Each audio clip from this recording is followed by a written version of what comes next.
Hello everyone, let's analyze. So today we're going to talk about the limits of functions. Now, given a sequence of real numbers, we know already what it means to say that this sequence of real numbers converges to a limit. We've already given a proper definition of that and talked about the mathematics and the arithmetic of such a sequence of numbers. But now we want to consider what is the limit of a function that maps some subset of the real line to real numbers. When we say that that function has a limit at a particular value x naught, what do we mean by that?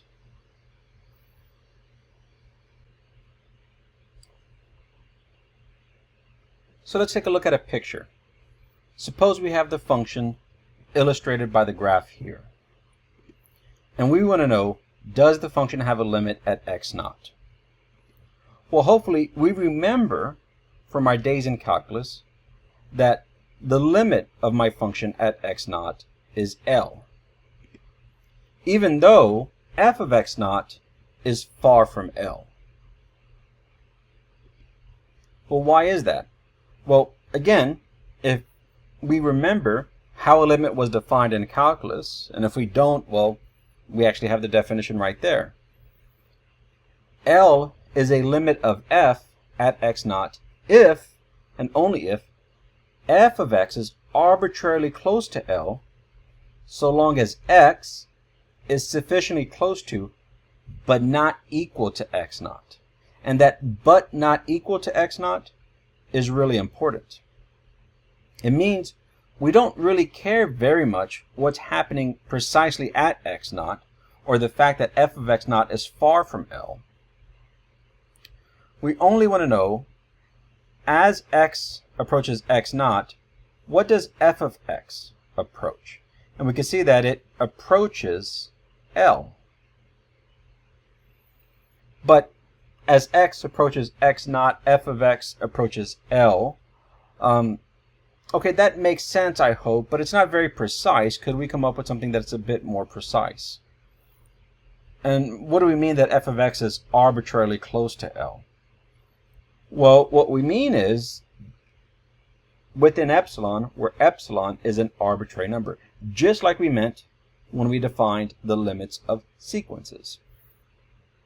The positive number epsilon plays the role of the arbitrariness in my definition. So let's give a more precise definition. The limit as x approaches x naught of f of x is equal. So let's give a more precise definition. The limit as x approaches x naught of f of x is L if and only if x naught is an accumulation point. Now, why does x naught have to be an accumulation point? Well, the reason it has to be is because I need x to be arbitrarily close to x naught. And I know that if x naught is an accumulation point, then there's a member of the domain, there's some x in the domain of f within any neighborhood I like of x naught. In other words, no matter how close I get to x naught, there's some x in the domain near x naught. Well, for every positive epsilon, there's a delta, there it is, that says if x is in the domain of f and x is within delta of x naught, but not equal to x naught. And you see, this difference has to be strictly greater than 0. That means x can't equal x naught, but it has to be within delta of x naught. So that's this open parentheses here, except for this single point here. That so long as x is between these parentheses, but not x naught, then f of x, right, has to be within these two dashed lines. Right, f of x has to be within epsilon of L. So, because I'm only considering x in the parentheses, except for x naught, it doesn't matter what f is doing at x naught. And the arbitrarily close comes from the epsilon. Epsilon can be anything I like. So long as x is between these two dashed lines, f of x is between these two horizontal lines, meaning my graph has to pass through what I like to call a delta epsilon box, where the width is 2 delta and the height is 2 epsilon. And so long as my function passes through either the corners or the sides of this box, then I've satisfied the definition. But of course, this box has to be a proper bounding box no matter what epsilon is, right? Whether epsilon is big or whether epsilon is small, my function has to pass through the sides or the corners of it, but not through the top and bottom.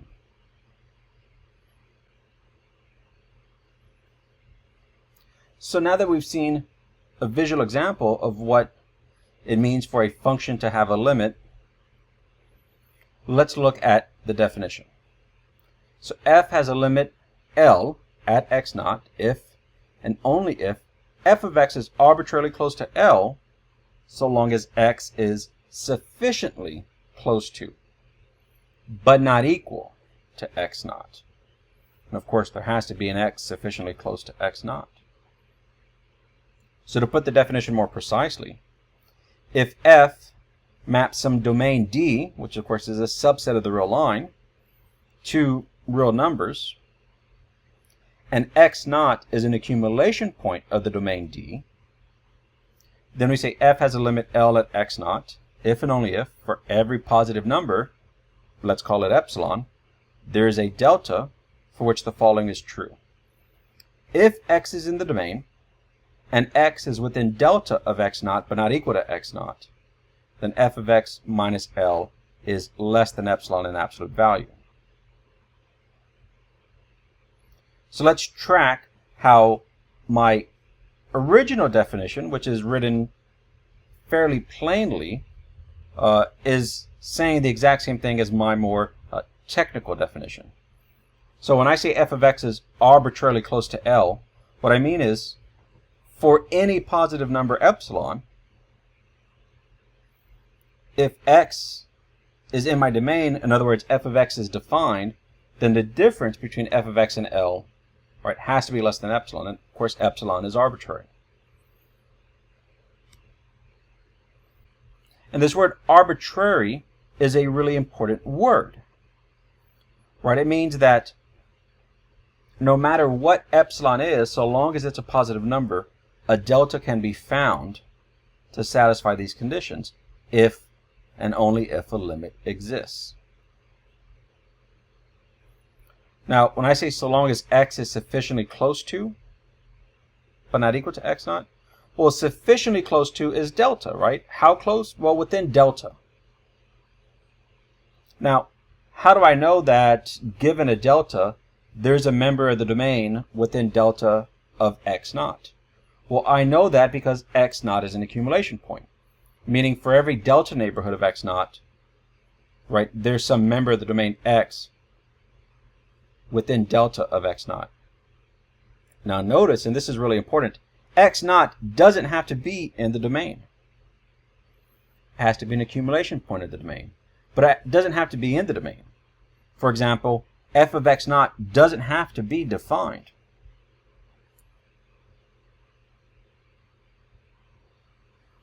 So again, sufficiently close, well, I mean that there's some delta where the difference between x and x naught is less than delta.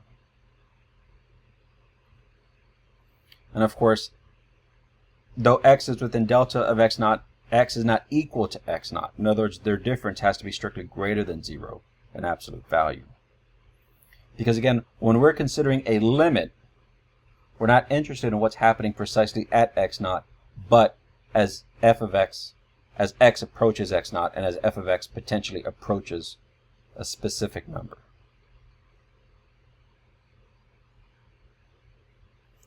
So let's take a look at an example. Suppose the domain of f is all real numbers except 1. And f is defined as the function x squared minus 1 divided by x minus 1. And so let's prove that the limit of f at x not equals to 1 is 2. Now notice, f of 1 is not defined. F of 1 doesn't make any sense. If I were to try and evaluate f of 1, I would get 0 divided by 0, which is an impossibility, right? That can't be computed. Not even Chuck Norris could compute that.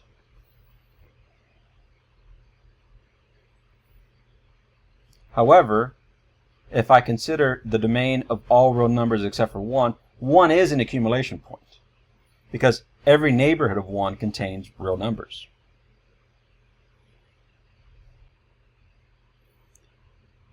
So let's take a look at the graph of such a function.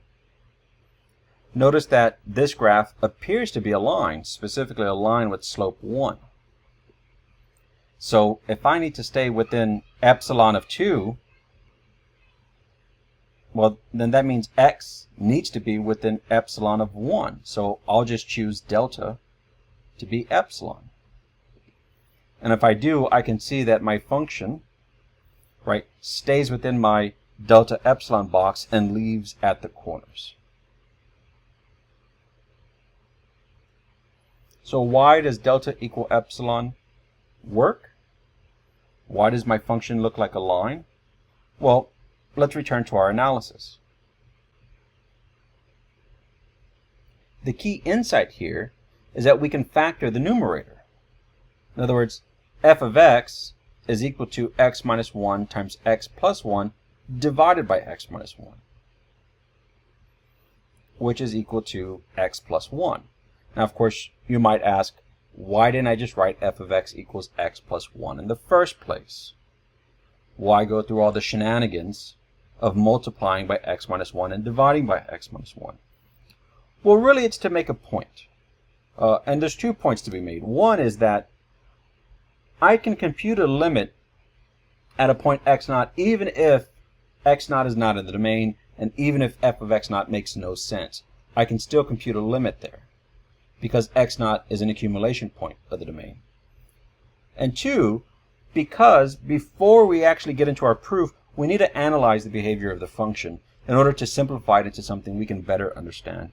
And this is a classic example of something that can be very straightforwardly simplified. So, for all x in the domain, f of x equals x plus 1. Right? That factoring wouldn't be valid at x is equal to 1, but we don't have to worry about that because 1's not in the domain. Now, let epsilon be an arbitrary positive number, and again, this is how a typical limit proof begins. Let epsilon be an arbitrary positive number. Choose delta to be epsilon. And if x minus 1, an absolute value, is greater than 0 and less than delta, which of course is epsilon, then f of x minus 2 equals, well, it equals x squared minus 1 divided by x minus 1 minus 2, an absolute value. But of course we know that x squared minus 1 divided by x minus 1 is equal to x plus 1, since x is never 1. That equals x minus 1, and as we pointed out, x minus 1 is less than delta, which is epsilon. And we've completed our proof. So let's take a look at another example. Now suppose f is defined on the entire real line, and f is the quadratic x squared. Prove that as x approaches 2, the limit of f is 4. Of course, it might be clear to you why that's true. You might even be thinking along some notions of continuity, but we haven't defined yet in this course what continuity is. But as you might imagine, it's related to the concept of a limit. So before we get into the nitty-gritty of for any epsilon there's a delta, let's look at a picture. So here we have an illustration of the graph x versus x squared. And notice I cut a hole in the graph at x equals to 2. Even though my function is defined at 2, we're not concerned with what's going on precisely at 2. So I cut it out just to emphasize this fact. Now, again, I need to find a distance from 2 that would guarantee me that if x is that distance from 2, then f of x is within epsilon of 4. In other words, f of x, right, the blue graph, is within these horizontal red lines. Well, if I choose delta to be either epsilon over 7 or 3, whichever is smaller, and they're illustrated here, then we could see that, well, so long as x is within that delta of 2, in other words, so long as x is between these parentheses, right, my graph, right, leaves my delta epsilon box through the sides. In other words, f of x minus 4 is within epsilon, right? I'm within my bounding delta epsilon box. And that has to be true no matter what I choose epsilon to be, right? Whether epsilon gets bigger or whether epsilon gets smaller, if I choose the delta that I showed, right, then if x is within that delta of 2 but not equal to 2, f of x is within epsilon of 4. So now let's give a rigorous proof now that we've seen an illustration of what we mean. So let's give our proof. As many of these limit proofs begin, let epsilon be an arbitrary positive number. Choose delta to be a seventh of epsilon or 3, whichever of those numbers is smaller. If x minus 2 is less than delta in absolute value but greater than 0, in other words, if 2 is within delta of x but not equal to x, that's another way of putting that last statement, then x squared minus 4 equals, well, we know that equals x plus 2 times x minus 2 in absolute value. Notice that x plus 2 is the same as x minus 2 plus 4 because, well, 4 minus 2 is 2. Trust me, I'm an expert. Then using one of the properties of absolute value, it's equals to the absolute value of those two products. And then applying the triangle inequality to this term, I get it's less than or equal to x minus 2 plus 4 times x minus 2. Now, I know that x minus 2 is less than delta, and delta is less than or equal to both of these numbers. That means x minus 2 is less than 3, and then I add my 4. And this x minus 2 is less than 3, but also less than epsilon over 7. So less than epsilon over 7. Of course, you can see that my 7s are going to cancel, and I'm left with just epsilon. And I have a proof. All right, again, the reason it works is that x minus 2 is less than delta, and delta is less than or equal to both 3 and epsilon over 7. So we've proven that the definition of the limit is satisfied. Therefore, we've proven that the limit of f at x equals 2 is 4. But wait a second here. Wait 1 second. Where do I get such beautiful deltas? Well, that's a good question. I'm glad you asked it. This worked out a little too smoothly, a little too nicely, right? Something's going on behind the scenes here. What is it? Well, let's peek behind the curtain of the delta factory at exactly how to break down such a problem. What do I control? I control the bound delta, right? I don't control epsilon because epsilon is arbitrary. I control the bound delta of the difference x minus 2 is less than delta. Right? So delta is kind of a knob that I get to turn in order to get a certain outcome. And I'm going to turn that knob based on my arbitrary number epsilon. Now my goal, right, because how am I going to turn the knob? Right, I'm turning the knob with a goal in mind, which is I need to guarantee that x squared minus 4, which is the product of x plus 2 times x minus 2, is less than epsilon. Right, that's my goal. Right, is to turn the knob on delta so that so long as x is within delta of 2, then x squared minus 4 is less than epsilon. But notice the factoring, right? X squared minus 4 is equal to x plus 2 times x minus 2. And I control x minus 2. So what do I do about x plus 2? Well, a plan emerges. I need to choose a delta that's going to guarantee that x minus 2 is less than epsilon over a, and that x plus 2 is less than a. Because then if I take this product, the product has to be less than a times epsilon over a. And remember what I control the bound on x minus 2. Right? I control how small this is. So of course I need, right, my bound on this to be no bigger than this. But of course I also need a bound on this. So let's take a look on the number line as to what we mean here. So remember, when I say x minus 2 is less than delta, I mean x is within delta of 2.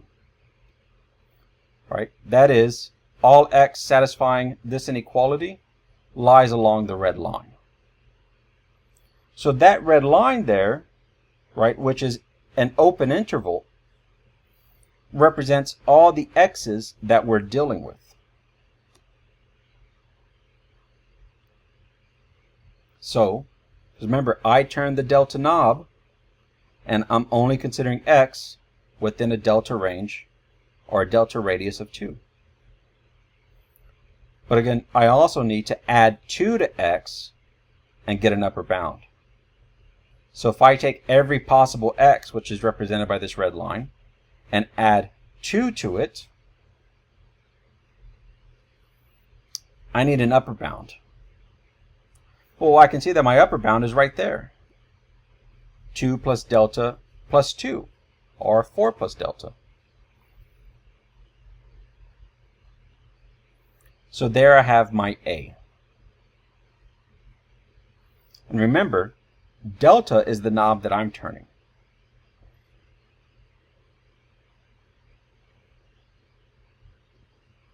So we see then that delta has to be less than epsilon over a. Right? That comes from this expression. And to satisfy the first,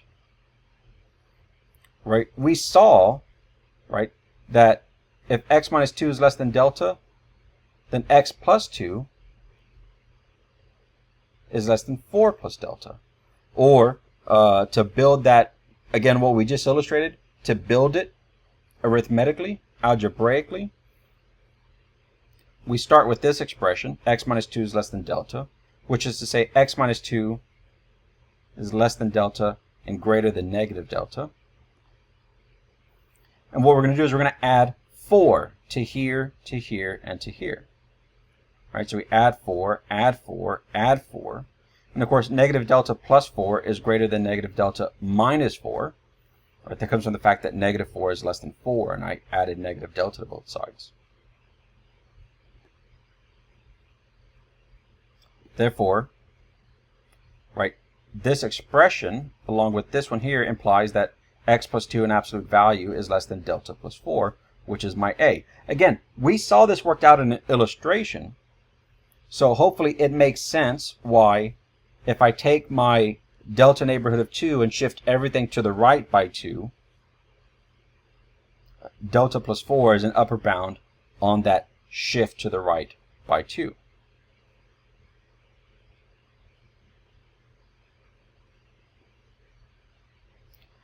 So a is some positive number. A is equal to delta plus 4. Delta is a positive number, so a has to be strictly greater than 4. And a can be really anything I want.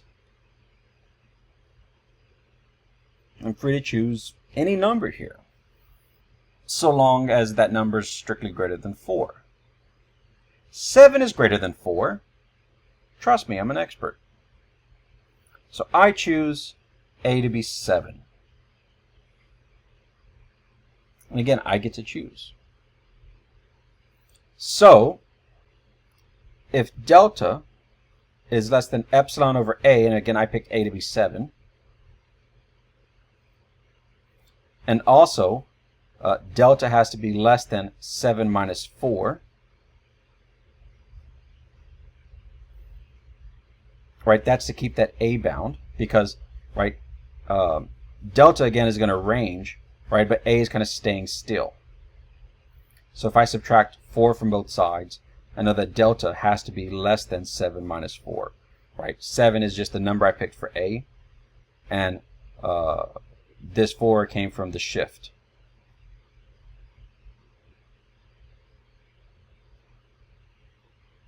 So I've got two conditions for delta.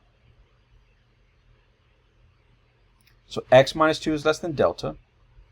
That means x plus 2 is less than 7, because to go from x minus 2 to x plus 2 is to add 4. So if I add 4 to delta, right, then I'm still not past 7. So now I have that if this is true, x plus 2 is less than 7, and x minus 2 is less than epsilon over a. Exactly, right, kind of my goal, right, exactly what my plan was. This a here is 7. And if x minus 2 is less than delta, then I get both of these results.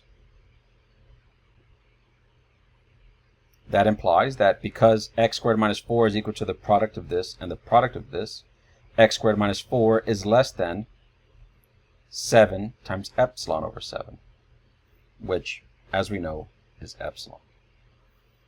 So what we see here on this page is kind of the back of the envelope work. It's the scratch work. And it's the scratch work that's necessary to prove a result like this. Right? We need to do this scratch work. And then once we have the scratch work, once we have all our pieces in order, then we can assemble it into a nice, clear proof, like we saw in the previous page. And that is where I get such beautiful deltas. Let's look at another example, since we're all here.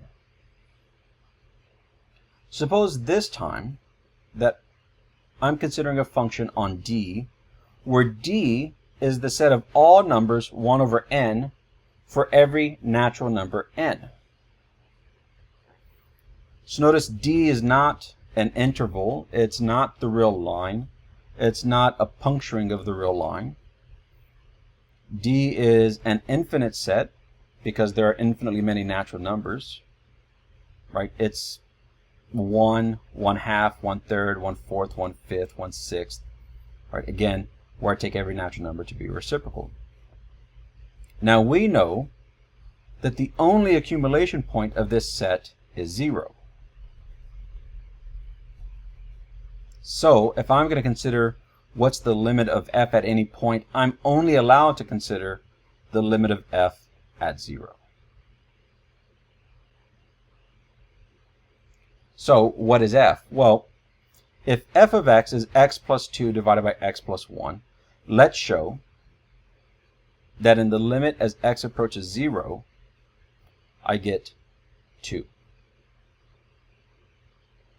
So again, as before, let's take a look at what this graph looks like to get a better understanding of what I mean when I say for any epsilon, there's a delta that gets me the necessary bounds.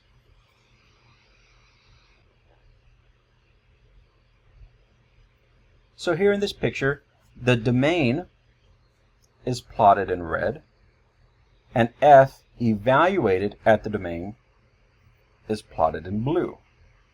Now, I have a empty circle at 0 and also at 2 to indicate that 0 is not actually in the domain, and there is no f of 0, because again 0 is not in the domain. Right, there's no natural number n for which 1 over n equals 0. But still, I need to show that for any positive epsilon, so long as x is sufficiently close to 0 and in the domain, which is to say, so long as 1 over n is sufficiently close to 0, then f of 1 over n is within epsilon of 2. And in this case, we can choose delta to be epsilon, and we'll see why shortly. But notice I have delta and epsilon are equal. Now again, they don't look equal because my x and y scaling are not the same. But they're equal. So, if I look at my box, right, notice that all of the x's within these vertical lines, when I evaluate f, I'm within the horizontal lines of 2. In other words, so long as x is within delta of 0, and every x is 1 over n for some natural number n, right, f of x, or f of 1 over n, is within epsilon of 2. So, right, I see that, right, my bounding delta epsilon box does bound the function properly for this epsilon, but of course that has to be true for any epsilon. So let's zoom in here, and let's let epsilon get really small. Right, that same delta box works. Well, it's hard to see. Let's zoom in. Right, because we can zoom in as close as I like. No matter how much I zoom in, there's going to be values in the domain close to 0. And of course, I know that's true because 0 is an accumulation point of the domain. No matter how close I zoom into 0, right, there are numbers, 1 over n, close enough to 0. And so long as there are numbers within delta, which is equal to epsilon of 0, my f of x is within epsilon of 2. So, as always, let epsilon be arbitrary, and we're going to choose delta to be epsilon. So if x is in my domain, meaning x is 1 over some natural number, let's call it k, then x minus 0 is of course greater than 0 because there's no number in the domain equal to 0. In particular, x minus 0 equals 1 over k. I can drop the absolute value because 1 over k is a positive number. And if x minus 0, which is equal to 1 minus k, is less than delta, which I'm defining to be epsilon, then f of x minus 2 equals, well, what is it equal to? It equals the absolute value of f of 1 over k minus 2. Well, what's f of 1 minus k? Well, it's 1 over k plus 2 divided by 1 over k plus 1 minus 2. Well, to get a better handle on this, let's get a common denominator going on. Right, we kind of have, in the numerator, we have a denominator of k and none, denominator of k and none. So what we're going to do is we're going to multiply the numerator and denominator by k, which is really just to multiply the fraction by 1. Good thing 1's a multiplicative identity. Then to get the entire thing over a common denominator, I'm going to multiply 2 by 1 plus k and divide by 1 plus k. And I get that that's negative 1 over 1 plus k, which is just 1 over 1 plus k.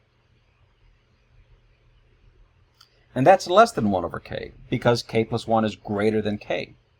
Right? The bigger the denominator under a same numerator, the smaller the number.